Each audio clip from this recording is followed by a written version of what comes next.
ಹೇಳಿಕೆ ಇಟ್ಕೊಂಡು ಬರ್ದಿದ್ದೀರಲ್ಲ ನಿಮಗೆ ನಾನು ಮಾರಿಕೊಂಡ ಮಾಧ್ಯಮಗಳು ಇದೆ ಈಗ ಕೇಳ್ಬೇಕು ನೀವು ಮಾಡ್ಕೊಂಡಿಲ್ಲ ತಾನೆ ಕುಂಬಳಕಾಯಿ ಕಳ್ಳ ಅಂತ ನೀಟಾಗಿ ಇಟ್ಕೊಂಡು ನೋಡ್ತಿದ್ದೀರಿ ನೀವು ಇಲ್ಲಿ ಯಾರಾದ್ರೂ ಮಾರಿಕೊಂಡ ಮಾಧ್ಯಮಗಳು ಇದ್ದೀರಾ ಇಲ್ಲ ತಾನೆ ಸಬ್ಮಿಟ್ ಮಾಡಿ ಪ್ರಶ್ನೆ ಅಲ್ಲ ಅದಕ್ಕೆ ಉತ್ತರ ಕೊಡಕ್ಕೆ ಆಮೇಲೆ ಪ್ರಶ್ನೆ ಚಿನ್ನಯ್ಯ ಹೇಳಿಕೆ ಕೊಟ್ಟಿದ್ದಾರೆ ಆದ್ರಿಂದ ಇವನು ಧರ್ಮಸ್ಥಳದ ಹಿಂದೂ ಧರ್ಮದ ಮೇಲೆ ಪಿತೂರಿ ಕೂಡಲು 200 ಕೋಟಿ ತಗೊಂಡಿದ್ದಾರೆ.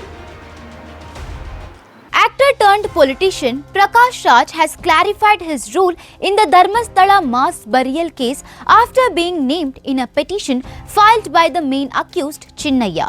He said Chinnayya had called him, claiming that he was afraid to appear before the SIT and wanted to meet him. Instead, Prakash Raj asked him to send an audio message which he later shared with SIT Chief Pranab Mohanty while requesting an investigation. Prakash Raj said he did not use the information to defame Dharmasthala and stopped pursuing the matter after Mohanty reportedly informed him that there was no truth in Chinnayya's claim. Meanwhile, Chinnayya has approached the Karnataka High Court challenging his arrest and alleging that those who planned and executed the alleged conspiracy should also face action. In a petition filed through senior advocate Vivek Subba Reddy, he claimed that he was offered money, threatened and pressured into making false allegations against the Dharmadhikari of the Dharmasthala temple, his family and the temple trust. He alleged that cash payments were made to him, money was deposited into his wife's account and that he was forced to sign documents and follow instructions from others involved in the alleged conspiracy. The petition names activist Mahesh Shetty Timarodi, Girish Mattanavar, Jayant, Vittal Gowda and several YouTubers, alleging that they played key roles in a campaign against the Dharmasthala region.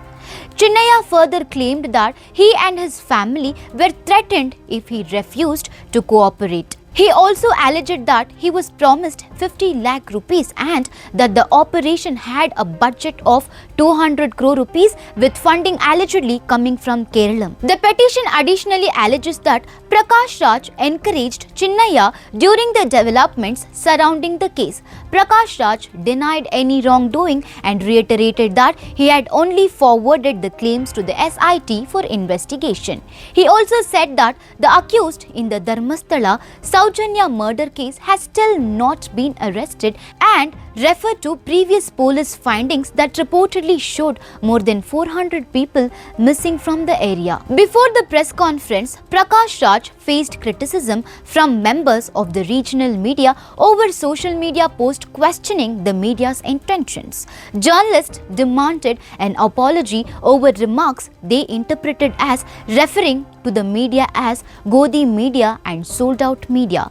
Prakash Raj maintained that he had not referred to all media in that manner. The exchange lasted nearly an hour and delayed the start of the press conference. The matter came before the Karnataka High Court bench of Justice Suraj Govindaraj, which issued notices to the state government and the SIT and agreed to hear the petition. All allegations made in the petition remain subject to judicial scrutiny and investigation. Hi media friends, I am here to answer speculations, and there was a writ petition by the Chinnayya, the masked man, that he had called me and I had told you please go tell the police, whoever is asking you to tell the truth, whatever you know, and if it is true, the world will rejoice that they have found the culprits. I'll myself come and hug you.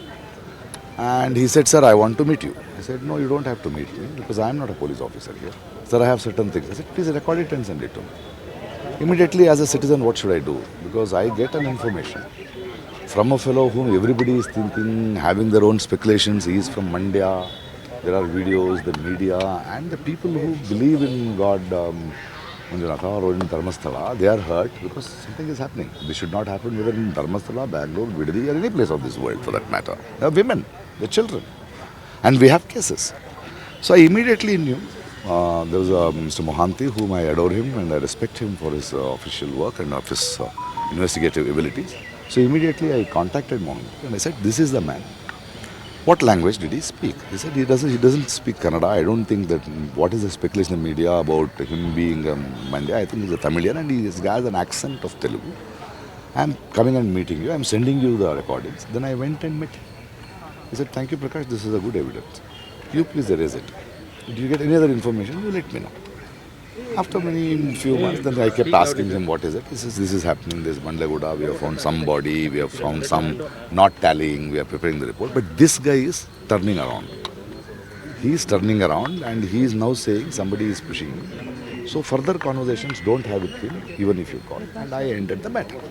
Now, when the media asks, because I am always just asking, so the media says there's 200 crores involved, because that is what he has said in his petition.